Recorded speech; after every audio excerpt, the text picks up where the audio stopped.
பொதுவாவேங்க அரசியல் அப்படின்னாலே விசுவாசம், நட்பு அது மட்டும் கிடையாது. பகை தீர்க்கிறதும் முக்கியமா மாறி கிடக்குதுங்க. எங்களுக்கு துரோகம் செஞ்சுட்டீங்க, உங்கள சும்மா விட மாட்டோம், தோற்கடிக்காம விட மாட்டோம். அதாவது பழிக்கு பழி வாங்கியே தீருவோம் அப்படின்னு புறப்பட்டவங்க நெறைய பேர் இருக்காங்க. அதுல இப்ப லேட்டஸ்ட்டா ஒருத்தங்க அவங்களுடைய டார்கெட் எடப்பாடி தான். ஆனாலும் அவருடைய டீம்ல ஒரு 7 பேருக்கு எதிராக தீவிரமா வேட்பாளர்களை நிறுத்தி அந்த இடத்த கூடுதலா கான்சென்ட்ரேட் பண்றாங்க. இந்த 7 பேரும் உங்களுடைய நாற்காலி கனவை, கோட்டை கனவை ஒண்ணும் இல்லாம ஆக்குவாங்க அப்படின்னு சபதம் போட்டு புறப்பட்டு இருக்காங்க. எக்கச்சக்கமான பில்டப்பை கொடுத்துட்டு இருக்காங்க. வி.கே. சசிகலா அவங்களுடைய டீம் தாங்க. சரி, யார் அந்த 7 பேர் அப்படின்னா ஒரு சின்ன லீடு கொடுக்கலாம். ஆர்.பி. உதயகுமார் ஒருத்தருங்க. So V K. சசிகலாவுடைய அந்த பிளான்கள் அதெல்லாம் ஒர்க் அவுட் ஆகுமா? நிறைய விஷயங்கள் இருக்கு. இன்றைய இளங்கோவன் எக்ஸ்பிரஸில் அலசுவோம். நான் உங்கள் சகோ த இளங்கோவன். நிகழ்ச்சிக்கு போகலாம்.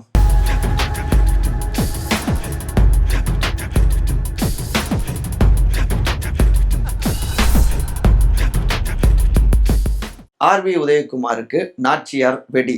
சசிகலாவின் ஸ்கெட்ச். ஒரு வழியாங்க வேட்புமனு தாக்கல்லாம் முடிஞ்சு வேட்பாளர்கள்லாம் விறுவிறுன்னு வீதி வீதியா வாக்கு சேகரிப்புல ஈடுபட இவங்களும் தன்னுடைய டார்கெட்டை குறி வச்சு சவுத்துல இருந்து பரப்புரைய தொடங்கியிருக்காங்க.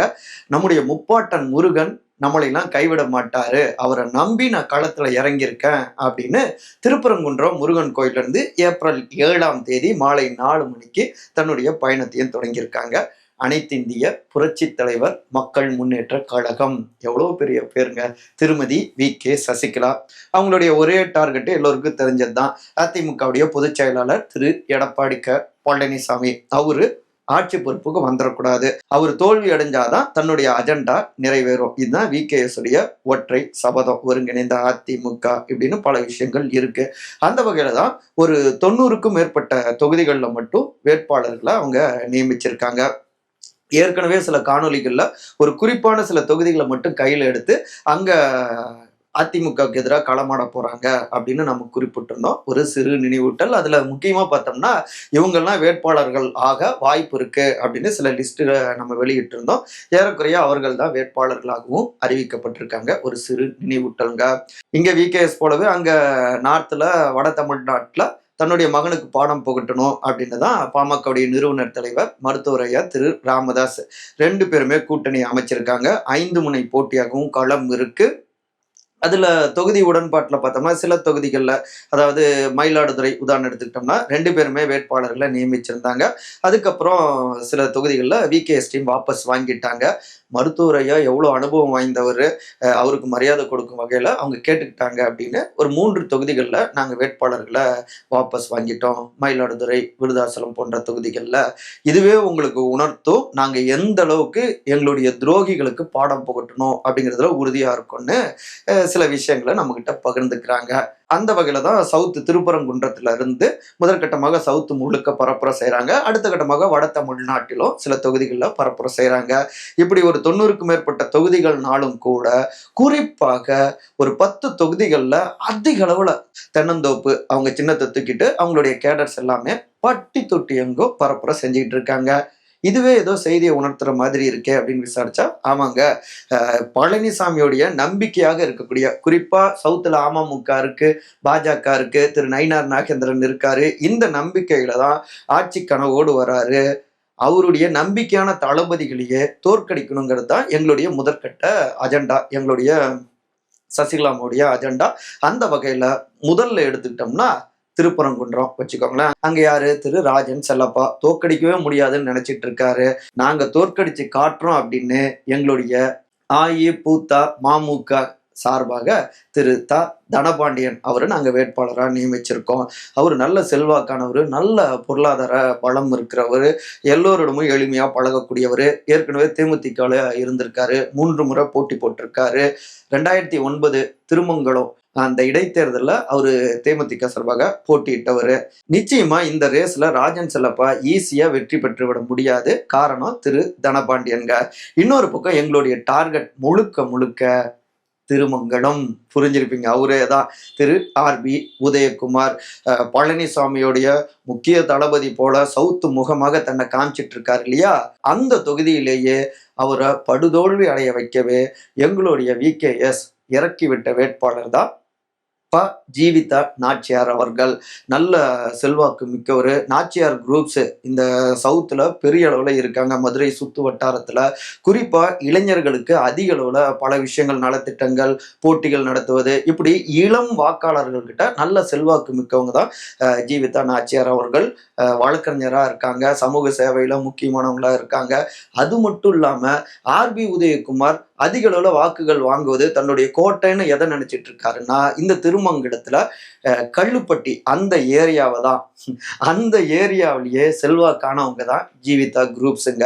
அதாவது ஆர்பி உதயகுமார் நம்புகின்ற இந்த கோட்டைய ஜீவிதா நாச்சியார் என்கிற அரசியல் வெடியின் மூலமாக தகர்ப்பது தான் எங்களுடைய விகேஎஸ் உடைய திட்டமேங்க அப்படிங்கிறவங்க கிட்ட எங்க திரு ஆர்பி உதயகுமார் அவருமே தொகுதி முழுக்கவே தொடர்ந்து வாக்காளர்களோடு நெருக்கமா பயணிச்சுட்டு இருக்காரு. இன்னும் சொல்ல போனா நல்லது கெட்டது எல்லாவற்றிலும் பங்கெடுத்துட்டு இருக்காரு. ஆன்மீக ரீதியாக நெருக்கமா அவர் பயணிச்சுட்டு இருக்காரு. அதாவது பழனி யாத்திரை போறவங்களாகட்டும், இல்ல பொங்கல் திருவிழா காலமாகட்டும், இல்ல ஏதாவது அம்மன் பண்டிகைகளாகட்டும், எல்லா காலங்களிலும் அன்னதானம் வழங்குவது, இவரு தனிப்பட்ட வகையில விரதம் இருப்பது, இவை எல்லாமே சென்டிமெண்டாக, எமோஷனலாக, டிவோஷனலாக வாக்காளர்களோடு ஒரு நெருக்கமான உறவை ஏற்படுத்தி இருக்கு இல்லைங்களா? இதை கடந்த 6 மாத காலமாக பட்டி தொட்டி எங்கும் ஒவ்வொரு குடும்பத்துக்கும் வேண்டிய அந்த கிஃப்ட்ஸு, தேவையான பொருட்கள், இப்படி எல்லாவற்றையுமே அவர் கொடுத்துக்கிட்டு இருக்காரு.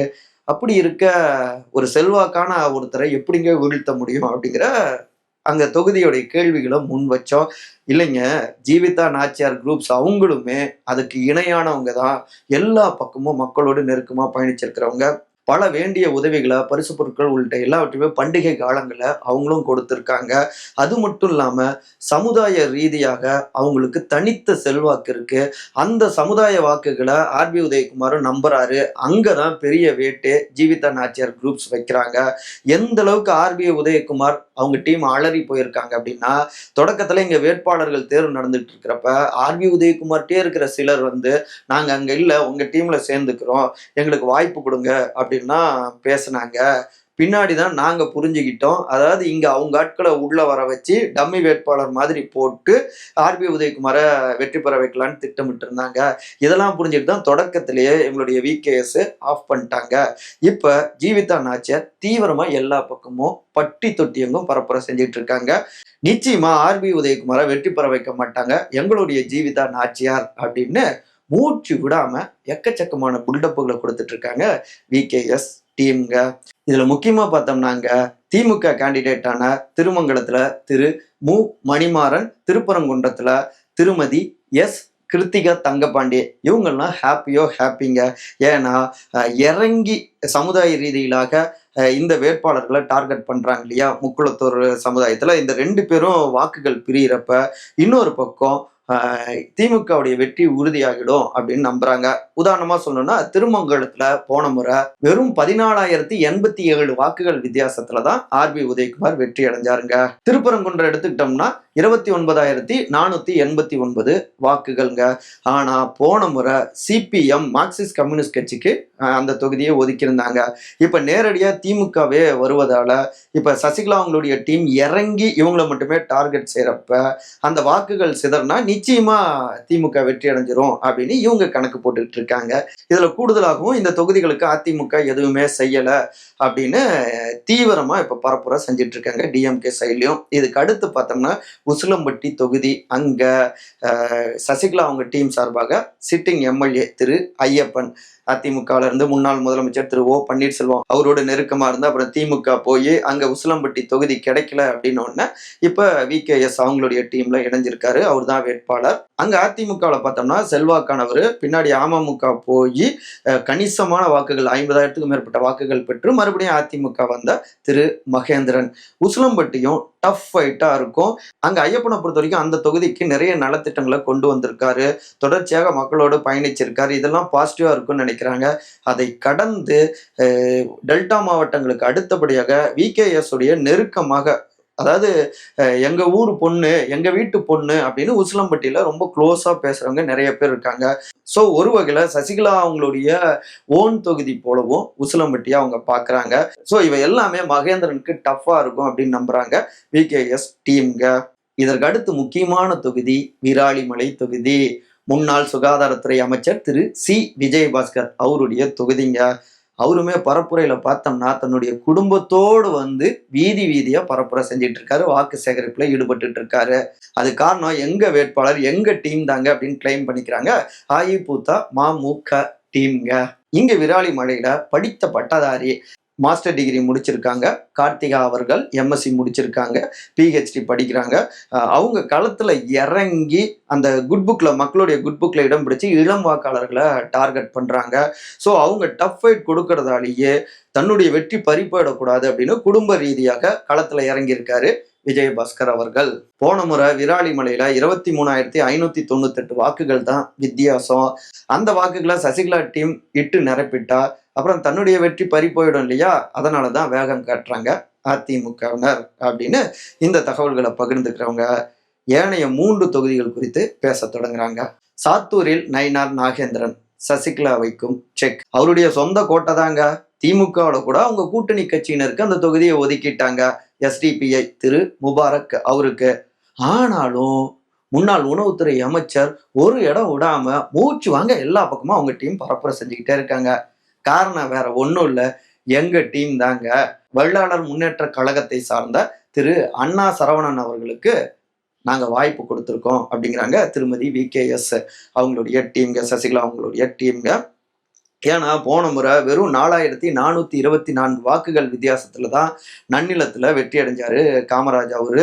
இந்த முறை அதே வாக்குகள் தனக்கு ரிவர்ஸ் ஆகிடக்கூடாது, நூலிலையில வெற்றி வாய்ப்பை இழந்து விடக்கூடாது அப்படின்னு தான் பம்பரமா சுத்திட்டு இருக்காரு. ஏன்னா விகேஎஸ் உடைய டீமு அவங்களுக்கு டெல்டா மாவட்டம் மன்னார்குடி பக்கத்துல தான் நன்னிலம், சொந்த ஊர். நன்னிலத்திலையும் பார்த்தீங்கன்னா முக்குளத்தோர் சமுதாயத்தினரும் அடர்த்தியாக பெரும்பான்மையாக வெள்ளாளர் சமுதாயத்தினரும் உடையார் சமுதாயத்தினர் அதுக்கப்புறம் பட்டியல் சமூகத்தினர் இப்படி பரவி விரவி இருக்காங்க.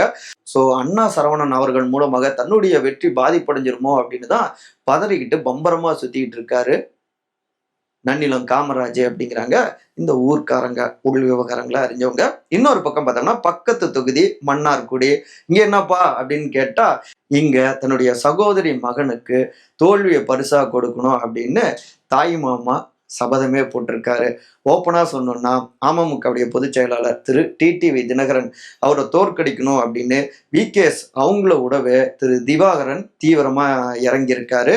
அவருடைய ரொம்ப நெருக்கமானவரான திரு சு ராசுப்பிள்ளை அவரையே வேட்பாளராக இங்க களம் இருக்கிருக்காங்க. அமமுக பார்த்தோம்னா திரு எஸ் காமராஜ் அவர் போட்டியிடுறாரு. ஏற்கனவே 40,000க்கும் மேற்பட்ட வாக்குகளை போன முறை அமமுகவில் பெற்றாரு. இவர் பிரிச்ச அந்த வாக்குகள் தான் 3வது முறையாக அங்க திரு டிஆர்பி ராஜாவை வெற்றி அடைய வச்சது. அவரு அமைச்சராகவும் பதவி உயர்வு பெற்றாரு. ஸோ இந்த முறை அதிமுக அமமுக கூட்டணி இந்த இடத்துல டெல்டா மாவட்டத்துல மன்னார்குடியை தன்வசமாக்கும் அப்படின்னு திரு எடப்பாடி பழனிசாமி அவங்களுடைய டீம் கணக்கு போடுறாங்க. ஆனா திவாகரன் அவரை பொறுத்த வரைக்கும் காமராஜை தோற்கடிச்சே தீரணும், அதன் மூலமா டிடிவிக்கு பாடம் புகட்டணும் அப்படிங்கிறதுக்காகவே பங்காளிகளாக இடமேலையோர் அந்த ஊரை சார்ந்த பங்காளிகள் தான் காமராஜ் ராசுப்பிள்ளை. ஸோ அவரையே எதிரும் எதிருமாக மோத விட்டுருக்காரு. ரொம்ப எளிமையானவர், பழைய மூத்த அரசியல்வாதி. ஸோ இந்த எளிமை, இங்க இருக்கக்கூடிய சமுதாய பலம், இது எல்லாமே சேர்ந்து அமமுக வாக்குகளை பெரிய வேட்டு வைக்கும் அப்படிங்கிறது தான் திவாகரனுடைய கணக்கா இருக்குங்க, விகேஎஸ் அவங்களுடைய டீமுடைய கணக்கா இருக்குங்க. இதற்கடுத்து மிக முக்கியமான தொகுதிக்கு போவோம். டைரக்டா கூட்டணி கட்சி இன்னொரு கட்சி சாத்தூர். தமிழ்நாடு பாஜக தலைவரான திரு நயினார் நாகேந்திரன் திருநெல்வேலியிலிருந்து சாத்தூர் வந்திருக்காரு. அவருக்கு எதிராக விகேஎஸ் டீம் சார்பாக களமிறக்கப்பட்டிருக்கிற வேட்பாளர் திரு இசக்கி ராஜா தேவருங்க. வேட்புமனு தாக்கல் நேரத்திலேயே எந்த அளவுக்கு, அதாவது அந்த மகிழுந்து கார் பவனி பெரிய அளவுல மாஸ் காமிச்சிருந்தாங்க. சாத்தூர்ல நயினாரை தோற்கடிச்சே தீரணும் அப்படின்னு கங்கணம் கட்டிக்கிட்டு வேலை பார்த்துட்டு இருக்காங்க. சமுதாய ரீதியிலான செல்வாக்கு இருக்கு. இன்னும் சொல்ல போனா இப்ப சமீபத்துல நயினார் நாகேந்திரன் அவரு சொந்தக்காரங்களுக்குள்ளார நம்ம எதுக்குங்க போட்டி போட்டுக்கிட்டு அப்படிங்கிற ரீதியில இங்க பேச எத்தனையோ வழக்குகள் போட்டிருந்தாங்க, எவ்வளவோ டார்ச்சர் கொடுத்தாங்க அரசாங்கம், திமுக அரசாங்கம். அப்பெல்லாம் இந்த சொந்தம்லாம் கண்ணுக்கு தெரியலையா அப்படின்னு பதிலடி கொடுத்திருக்காங்க இசக்கி ராஜா தேவருடைய டீமு. இங்க போன முறை ஆளும் கட்சி 11,179 வாக்குகள் வித்தியாசத்துல தான் சாத்தூர்ல வெற்றி அடைஞ்சாங்க. இந்த 11,179 வாக்குகளை சமுதாய ரீதியிலான மக்கள் நமக்கு பெற்று கொடுத்துருவாங்க. ஏன்னா திருநெல்வேலியில ஏகப்பட்ட பஞ்சாயத்துகள் திமுக தீவிரமாகவும் களமிறங்கியிருக்காங்க. இங்க சாத்தூர் வந்தா முக்குளத்தூர் சமூக மக்களுடைய ஆதரவை பெற்றுவிடலாம், அடர்த்தியா இருக்காங்க. இப்படி ஒரு கணக்கு போட்டு ஏடிஎம்கே கூட்டணி இப்படிலாம் கணக்கு போட்டு தான் தொகுதி மாறினாரு திரு நயினார் நாகேந்திரன். ஆனா அவருடைய கனவுக்கு தான் இசக்கி ராஜா தேவர் அவர் மூலமாக வேட்டு வச்சிருக்காங்க விகேஎஸ். இந்த இடைவெளியை 11,179 நிரப்புறதுங்கிறது ரொம்பவே கஷ்டம், எட்டி பிடிக்கிறது அப்படிங்கிறாங்க விகேஎஸ் டீம். இவங்களை கடந்து பார்த்தோம்னா திருவாடனை திரு ஸ்ரீவை சுரேஷ் அவரு ஆல் இண்டியா ஃபார்வர்ட் பிளாக்குங்க, சிங்கம் சின்னம் இவங்க கிட்ட தான் இருக்கு, நல்ல செல்வாக்கு இருக்கு, ஸ்ரீவைகுந்தத்தை கைப்பற்றணும் அப்படின்னு அவங்களும் தீவிரம் காட்டுறாங்க. இப்படி குறிப்பிட்டு ஆட்களை இறக்கியிருக்காங்க. இங்கெல்லாம் டஃப் ஃபைட் கொடுத்தா தங்களுடைய டார்கெட் அச்சீவ் ஆகிடும். அதிமுகவுடைய முகங்கள்னு சொல்லப்படுறவங்க படுதோல்வி அடைவாங்க. அது பின்னாடி தலைமை மாற்றத்துக்கும் எல்லாவற்றுக்கும் உதவும் அப்படிங்கிறது விகேஎஸ் டீமுடைய ஒரு கணக்கா இருக்கு. எடப்பாடி அவருடைய பாணியில சொல்லணும்னா சசிகலா டீமு ஸ்பாய்லரா இருக்காங்கன்னு புரிஞ்சுக்கிட்டு எங்களுக்கு அதிமுகவினர் வாக்கு செலுத்துவாங்க அப்படிங்கிறாங்க நம்பிக்கையாக. ஆக மொத்தத்துல தெரிக்குதுங்க தெற்கு. தேர்தல் நெருங்க நெருங்க பரபரப்புக்கு பஞ்சம் இருக்காதுங்கிறத புரிஞ்சிக்க முடியுது. மற்றபடி இதே போன்ற அரசியல் சார்ந்த காணொலிகளை காண உங்கள் சகோ சேத்தாளங்கோன் சேனலை சப்ஸ்கிரைப் பண்ணுங்க. மறக்காம உங்களுடைய கருத்துக்களை கருத்துரை பகுதியில் பதிவு செய்யுங்க. அனைவரும் அன்பால் ஒருங்கிணைந்திருப்போம். நன்றி, வணக்கம்.